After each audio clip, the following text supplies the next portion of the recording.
ఓం నమ శివాయ. అందరికీ నమస్కారం అండి. బ్రహ్మముహూర్తం 21 రోజుల్లో మీ జీవితాన్నే మార్చే 5 శక్తివంతమైన అలవాట్లు ఇవేనండి. మన భారతీయ ఋషులు ఎంతో లోతైన అనుభవంతో చెప్పిన ఒక పవిత్ర సమయం బ్రహ్మముహూర్తం.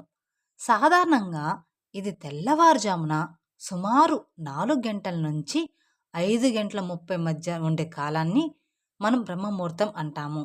ఈ సమయంలో ప్రకృతి చాలా నిశ్శబ్దంగా ఉంటుంది. గాలి కూడా ఒక ప్రత్యేకమైన శ్రద్ధతను కలిగి ఉంటుంది.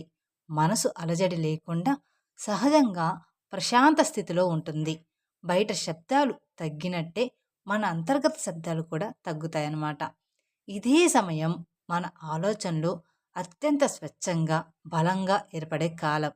ఈ సమయంలో చేసిన చిన్న ప్రయత్నమే ఈ 21 రోజుల్లో మీ ఆలోచన విధానాన్ని, శరీర శక్తిని, జీవిత దిశను మార్చగలదనమాట.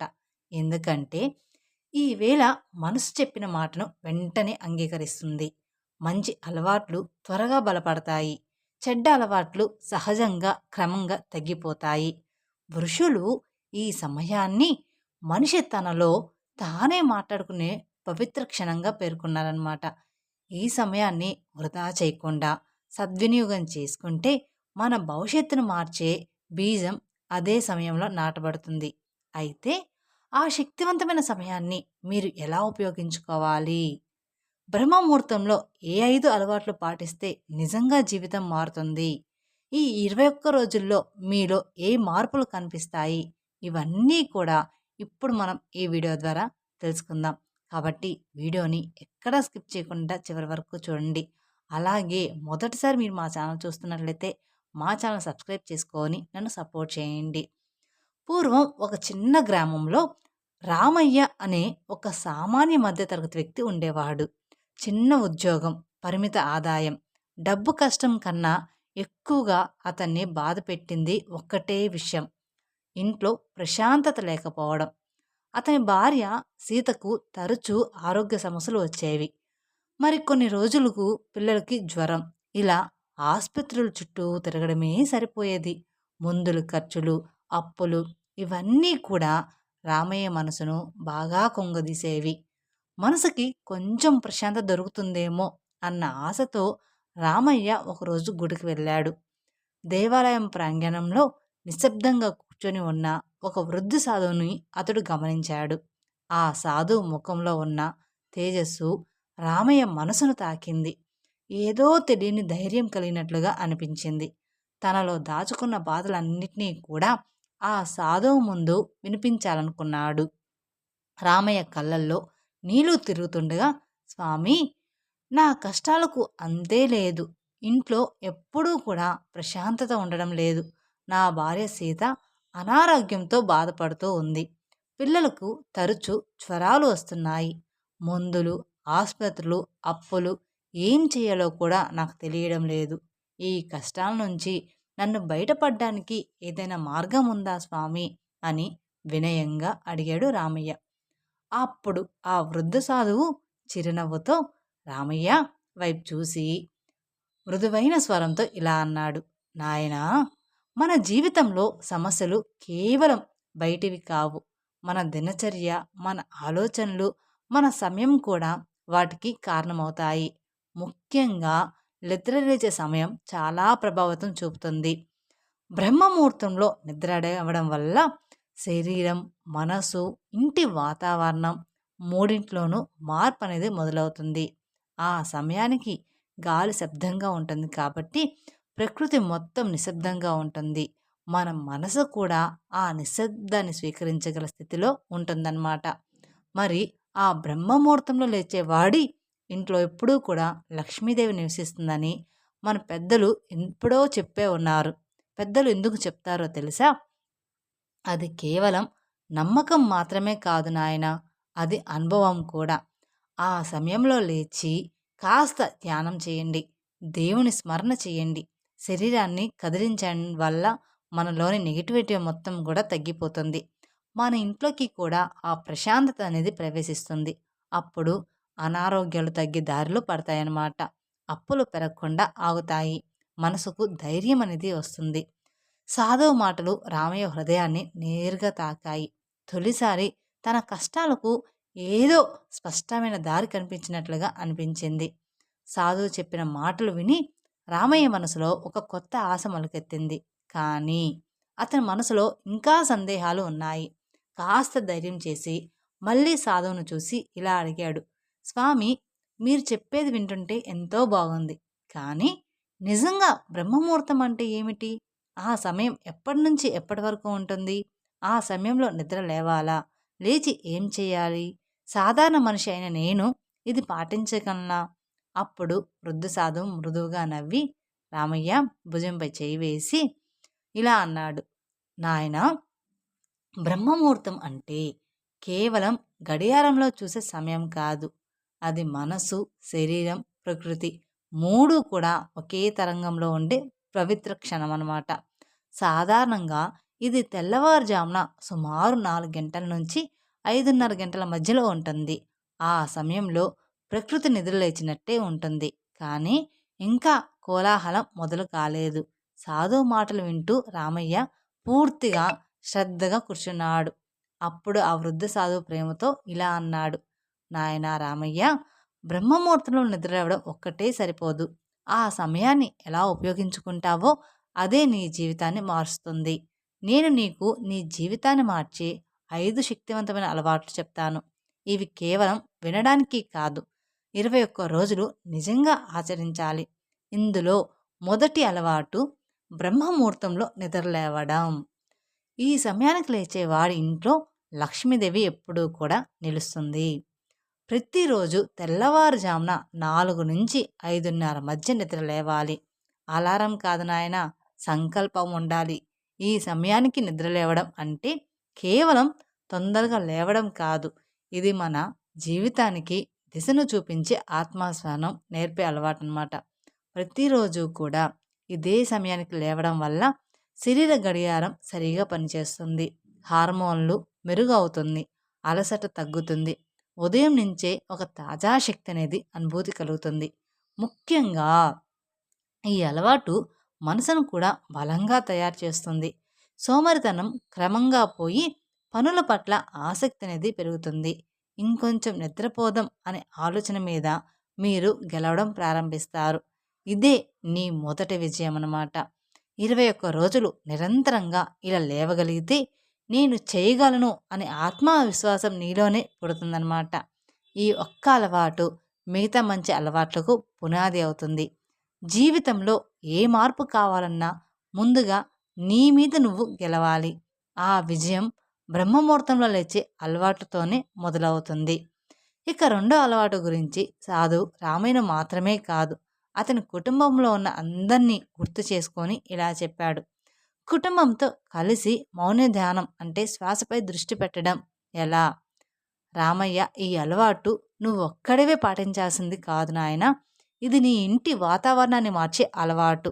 బ్రహ్మముహూర్త సమయంలో నీ భార్యను, పిల్లల్ని కూడా మెల్లగా నిద్రలేపి భయపెట్టకుండా, బలవంతం లేకుండా రండి కొద్దిసేపు నిశ్శబ్దంగా కూర్చుందాం అని చెప్పి అందరూ కలిసి 10-15 నిమిషాలు కళ్ళు మూసుకొని ఏ మంత్రం లేకుండా, ఏ దేవుడి పేరు చెప్పకుండా కేవలం శ్వాసపై మాత్రమే దృష్టి పెట్టండి. శ్వాస లోపలికి వస్తూ బయటకు వెళ్తుంది. ఇదే చాలు. మధ్యలో మనసు చెలరేగినా దాన్ని తిట్టకండి. దానితో యుద్ధం చేయకండి. మెల్లగా మళ్ళీ శ్వాస పైన ధ్యాస తీసుకోండి. ఇలాగా రామయ్య ఈ ధ్యానం వల్ల కోపం ఒక్కరోజులో పోదు. నెగిటివ్ ఆలోచనలు ఒక్కసారిగా కూడా మాయం కావు. కానీ రోజుకో అడుగు చొప్పున అవి మన నుండి దూరం అవుతూ ఉంటాయి. నీ భార్యకు చిన్న చిన్న విషయాల మీద వచ్చే చిరాకు తగ్గుతుంది. పిల్లలకు భయం, అశాంతి తగ్గి ఏకాగ్రత పెరుగుతుంది. నీకు ప్రతి సమస్యకు వెంటనే స్పందించే అలవాటు తగ్గి ఆలోచించి స్పందించే శక్తి అనేది వస్తుంది. ఇది ధ్యానం కాదు రామయ్య, మనసుకు ఇచ్చే విశ్రాంతి. రోజంతా పరుగులు పెట్టే మనసుకు ఈ 15 నిమిషాల మౌనం ఒక మందులా పనిచేస్తుంది. 21 రోజులు ఇలా నీ కుటుంబం అంతా కలిసి శ్వాసపై దృష్టి పెట్టడం అలవాటు చేసుకుంటే నీ మనసు శత్రువు కాకుండా మిత్రుడవుతుంది. నీ ఇంట్లో మాటల శబ్దం తగ్గుతుంది. మనసుల మధ్య దూరం కూడా తగ్గుతుంది. అప్పుడు నువ్వు ఆలోచనల చేత నడిపించబడతావు. ఆలోచనలు నడిపించే స్థితికి చేరుకుంటావు కూడా. ఇక మౌన ధ్యానం పూర్తయ్యాక వృద్ధ సాధువు రామయ్యతో కొంత మౌనంగా ఉండి తర్వాత మెల్లగా ఇలా చెప్పాడు. రామయ్య, ఇప్పుడు నీ మనసు శాంతిగా ఉన్న సమయంలో మూడో అలవాటు దేవుని నామస్మరణ గురించి చెబుతున్నాను. ఇది కేవలం వ్యక్తిగత ధ్యానం మాత్రమే కాదు. ఇంట్లో శాంతి, ఆరోగ్యం, సంతోషం పునరుద్ధరించుకుంటాయి. చాలా శక్తివంతమైన అలవాటన్నమాట. రామయ్య, నువ్వు 10 నుంచి 15 నిమిషాలు మౌన ధ్యానం చేసిన తర్వాత నీకు నచ్చిన దేవుని నామాన్ని జపించు. అది ఓం నమ శివాయ, గాయత్రి మంత్రమా, ఓం నమో నారాయణ, శ్రీరామ జయం ఏదైనా సరిపోతుంది. ఏ ఆలోచనలు వచ్చినా వాటిలో మునిగిపోకండి. కేవలం శ్రద్ధ, ప్రేమ, ఆత్మపూర్ణ భక్తితో నామాన్ని మళ్ళీ మళ్ళీ ఉచ్చరించండి. ఇది ఒక్కడే కాకుండా నీ భార్య పిల్లలందరికీ కూడా చేర్చవచ్చు. నెమ్మదిగా నిశ్శబ్దంగా కూర్చోండి. ప్రతి ఒక్కరూ కూడా శ్వాసతో పాటు నామం పాటించాలి రామయ్య. ఈ 10-15 నిమిషాలు కేవలం చిన్న ప్రయత్నమే, కానీ దాని ప్రభావం మాత్రం మహత్యమే. ఇలా చేస్తే ఇంట్లోని నెగిటివ్ శక్తి తగ్గిపోతుంది. అనారోగ్య సమస్యలు, చిన్న చిన్న అడ్డంకులన్నీ కూడా దూరమైపోతాయి. భార్యకు, పిల్లలకు ఉన్న భయాలు, ఆందోళనలు తగ్గుతాయి. ఇంట్లో సంతోషం, ధైర్యం, శాంతి అనేది పెరుగుతుంది. ఇది కేవలం నామజపం మాత్రమే కాదు, ఇది మానసిక శిక్షణ, కుటుంబం కోసం ఆంతరిక బలం కూడా ఇస్తుంది. కుటుంబంతో కలిసి జపం చేయడం గురించి సాధు మెల్లగా ఇలా చెప్పాడనమాట. ఇక రామయ్య, ఎవరూ సిగ్గుపడకండి. ప్రతి ఒక్కరూ కూడా కూర్చొని శ్వాస, ధైర్యం, శాంతిని గమనిస్తూ నామజపం చెయ్యాలి. ఇలా చేస్తే నామజపం కేవలం మాటల్లోనే కాకుండా ఇంట్లోని శక్తులను కూడా సక్రమంగా చేస్తుందన్నమాట. 21 రోజులు దీన్ని నిరంతరం చేస్తే ఇంట్లోని అన్ని విఘ్నాలు తగ్గుతాయి. కుటుంబ సభ్యులు మనసులు ఏకమంగా శాంతిగా మారుతాయన్నమాట. ఇక ఆ లక్ష్మీదేవి కటాక్షం కూడా నిలకడగా ఇంట్లో ఉంటుందన్నమాట. ఇక సాధు మరోసారి రామని చూచి, ఇక 4వ అలవాటు శరీరాన్ని కదిలించడం, అంటే యోగా లేదా నడక. నాయన, శరీరం దేవాలయం అని ప్రారంభించాడు. బ్రహ్మముహూర్తంలో శరీరం చాలా ఫ్రెష్గా ఉంటుంది. రాత్రి నిద్ర తర్వాత శరీర వ్యవస్థ అంతా కూడా రీసెట్ అయినట్లుగా ఉంటుంది. కేవలం 10 నిమిషాలు స్ట్రెచ్చింగ్, సూర్య నమస్కారం లేదా ఇంటి దగ్గర నడకైనా చాలు. పెద్ద వ్యాయామం అవసరం లేదు. ఇది చేయడం వల్ల జీర్ణశక్తి మెరుగుపడుతుంది. శరీరంలో రక్త ప్రసరణ క్రమంగా తగ్గుతుంది. ఊబకాయం తగ్గుతుంది. శరీర బరువు సక్రమంగా ఉంటుంది. కండరాల్లో గట్టితనం తగ్గుతుంది. రోజంతా కూడా శక్తివంతంగా అలసట లేకుండా ఉండగలుగుతావు. ఇది కేవలం ఫిట్నెస్ కోసం మాత్రం కాదు, శరీరానికి గౌరవం ఇవ్వడం. శరీరం బాగుంటే మనసు బలంగా ఉంటుంది. 21 రోజులు నిరంతరం ఇలా చేస్తే శరీరం మీకు సహకరిస్తుంది. జీవితం ముందుకు సాగుతుంది. చివరిగా సాధువు రామయ్యను చూస్తూ 5వ అలవాటు కృతజ్ఞత, రోజువారి సంకల్పం. ఇది అత్యంత పవిత్రమైన అలవాటని చెప్పాడు. రామయ్య, రోజు 2 నిమిషాలు తీసుకో. నీ జీవితంలో చిన్న చిన్న పెద్ద విషయాలకు ధన్యవాదాలు చెప్పు. నీ జీవితంలో ఉన్న సంతోషం, ఆరోగ్యం, కుటుంబాన్ని కాపాడుతున్నందుకు లక్ష్మీదేవికి హృదయపూర్వక ధన్యవాదాలు చెప్పు. ఇలా చేస్తే మనసు లోపల నుంచి శాంతి, సంతృప్తి వస్తుంది. తర్వాత ఆ రోజు కోసం ఒక చిన్న సంకల్పం చెయ్యి. ఈరోజు ప్రశాంతంగా మాట్లాడతాను. ఈరోజు వృధా ఖర్చు చేయను. ఈరోజు ఎవరికైనా ఉపయోగపడే పని చేస్తాను. ఈ చిన్న సంకల్పాలు 21 రోజుల్లో పెద్ద మార్పులు అనేది సృష్టిస్తాయి. ప్రతిరోజు ఇలా చేయడం వల్ల మనసు స్పష్టంగా ఉంటుంది. కుటుంబ సభ్యుల మధ్య సమయం పెరుగుతుంది. లక్ష్మీదేవి కటాక్షం స్థిరంగా ఇంట్లో ఉంటుంది. అనారోగ్య సమస్యలు, ఆందోళనలు, ఆర్థిక సమస్యలు క్రమంగా కూడా తగ్గిపోతాయి. సాధు మాటలు ముగించాక రామయ్య కళ్ళల్లో నీళ్లు తిరిగాయి. ఇన్నాళ్ళుగా తన కష్టాలకు బయట ఎక్కడో పరిష్కారం ఉందేమో అని వెతికిన అతనికి ఇప్పుడే ఒక గొప్ప సత్యం అర్థమైంది. మార్పు బయట నుంచి కాదు, తనలోనే మొదలవ్వాలని సాధువు చివరిగా ఇలా అన్నాడు. రామయ్య, ఈ 5 అలవాట్లు 21 రోజులు తప్పకుండా పాటించు. మధ్యలో కష్టాలు తప్పక వస్తాయి, కానీ గుర్తుపెట్టుకో, ఆ కష్టాలే నీకు పరీక్షలు. ఓపిగ్గా, నమ్మకంగా కొనసాగిస్తే నీ ఇంట్లో మళ్ళీ నవ్వులు వినిపిస్తాయి. లక్ష్మీదేవి కటాక్షం నిశ్శబ్దంగా స్థిరపడుతుంది. మార్పు ఒక్కసారిగా పెద్దగా కనిపించకపోవచ్చు, కానీ అది లోపల నుంచే మొదలవుతుంది. నీ జీవితాన్ని నిజంగా మార్చేది ప్రతిరోజు నువ్వు చేసే ఈ చిన్న ప్రయత్నాలే. ఆ రోజు గుడి నుంచి తిరిగి వస్తున్న రామయ్య అడుగుల్లో అలసట లేదు. మనసులో ఒక కొత్త ధైర్యం ఉంది. ఒక కొత్త నమ్మకం కూడా ఉంది. ఇక అతను దేని గురించి కూడా భయపడలేదు రామయ్య. ఇక ఆ సాధువు చెప్పిన మాటలే గుర్తున్నాయన్నమాట. మనసులో ఒక కొత్త ధైర్యం ఉంది కాబట్టి ఒక కొత్త నమ్మకం కూడా ఉంది. ఆ రోజు నుంచే రామయ్య ఒక పెద్ద నిర్ణయం తీసుకున్నాడు. 21 రోజుల బ్రహ్మముహూర్తంలో సాధువు చెప్పిన ఈ 5 పవిత్ర అలవాట్లు తప్పకుండా పాటించాలి అని. మొదటి రోజు చాలా కష్టంగా అనిపించింది. తెల్లవారుజామున నిద్రలేచి ఇంట్లో ఒక చిన్న దీపం వెలిగించి ఓం శ్రీ మహాలక్ష్మి నమః అని మెల్లగా జపం చేశాడు. భార్య సీతకు కూడా ఆరోగ్యం బాగలేదు. పిల్లలు కూడా అనారోగ్యంతో ఉండడం వల్ల మొదట్లో వాళ్ళందరితో కలిసి ఈ సాధన చేయడం సాధ్యం కాలేదు. భార్య నిద్రలో ఉండగానే రామయ్య ఒంటరిగా కూర్చొని మనసులో ఆమె ఆరోగ్యం కోసం, పిల్లల భవిష్యత్తు కోసం ప్రార్థించాడు. కొన్ని రోజులు బాగానే సాగాయి. కానీ 8వ రోజు తర్వాత అస్సలు పరీక్ష మొదలైంది.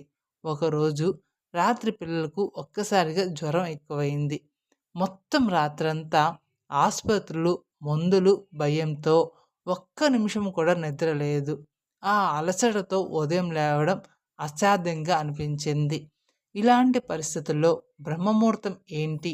ఇంటి పరిస్థితి ఇలా ఉంటే ఈ సాధన ఏం చేస్తుంది అని రామయ్య మనసులో నిరాశ మొదలైంది. అయినా సరే పూర్తిగా చేయలేకపోయినా కనీసం 2 నిమిషాలు కళ్ళు మూసుకొని శ్వాసపై దృష్టి పెట్టాడు. అదే సమయంలో అతని మనసులో ఒక భావన మొదలైంది. ఇప్పుడే నేను కూలిపోతే నా ఇంటికి బలం ఎవరు? ఆ మాట అతనిని నిలబెట్టింది. తర్వాత రోజుల్లో భార్య ఆరోగ్యం మళ్ళీ కుదుట పడలేదు. ఖర్చులు పెరిగాయి.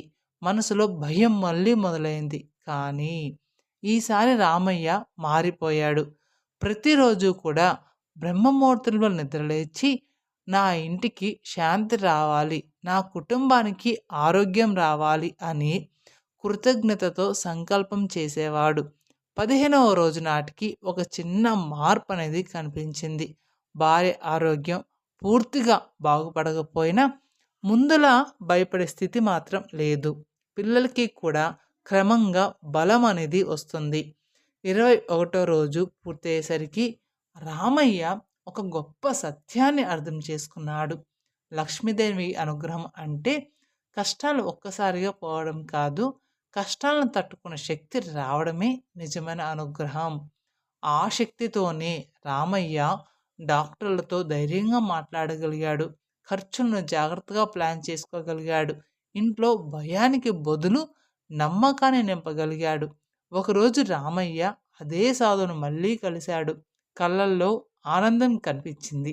సాధువు నవ్వుతూ ఇలా అన్నాడు, లక్ష్మీదేవి డబ్బు రూపంలో మాత్రమే రాదు రామయ్య. శాంతి, క్రమశిక్షణ, మంచి ఆలోచనలు ఇవన్నీ కలిసిన చోటే ఆమె కటాక్షం అనేది ఉంటుంది. ఆ రోజు రామయ్యకు ఒక్క విషయం స్పష్టమైంది. బ్రహ్మముహూర్తంలో చేసిన సాధన డబ్బును కాదు, ముందుగా మనసును మార్చుతుంది. మనసు మారితే జీవితం మెల్లగా మారిపోతుంది. ఇక బ్రహ్మముహూర్తం ఎలాంటి మాయాజాలం కాదు. ఇది తరతరాలుగా మన భారతీయ ఋషులు తమ అనుభవంతో, శాస్త్రాలతో, ఆధ్యాత్మిక పరిశీలనలతో మనకు అందించిన విలువైన జ్ఞానం. ఈ వీడియోలో చెప్పిన విషయాలు మా సొంత సమాచారం కాదు. పూర్వీకాలు, గ్రంథాలు, పెద్దల అనుభవాలు మరియు కాల పరీక్షను తట్టుకొని నిలిచిన జీవన విధానాల సారాంశమే ఇవి. రోజుకు కొన్ని నిమిషాలు మాత్రమే, కానీ వాటిని నిశ్శబ్దంతో 21 రోజులు పాటిస్తే మీ మనసులో వచ్చే ప్రశాంతతను, ఆలోచనలో వచ్చే స్పష్టతను మీకు మీరే అనుభవిస్తారు. మార్పు అనేది బయట నుంచి రాదు, మనలో నుంచే మొదలవుతుంది. బ్రహ్మముహూర్తం ఆ మార్పు ఇచ్చే పవిత్ర అవకాశం మాత్రమే. తెలుసుకున్నారు కదండి. ఈ వీడియో మీకు కొంచెమైనా ఉపయోగపడితే లేదా ఎవరి జీవితానైనా మంచి దిశలో మారుస్తుందని అనిపిస్తే దయచేసి ఈ వీడియోని లైక్ చేయండి. మీ కుటుంబ సభ్యులతో, స్నేహితులతో షేర్ చేసుకోండి. ఇలాంటి ఆధ్యాత్మిక జీవితాన్ని తాకే విషయాలను మిస్ కాకుండా ఉండాలంటే ఇప్పుడే మా ఛానల్ సబ్స్క్రైబ్ చేసుకొని బెల్ ఐకాన్ని ప్రెస్ చేసుకోండి. Thank you for watching my video. ఓం నమ శివాయ.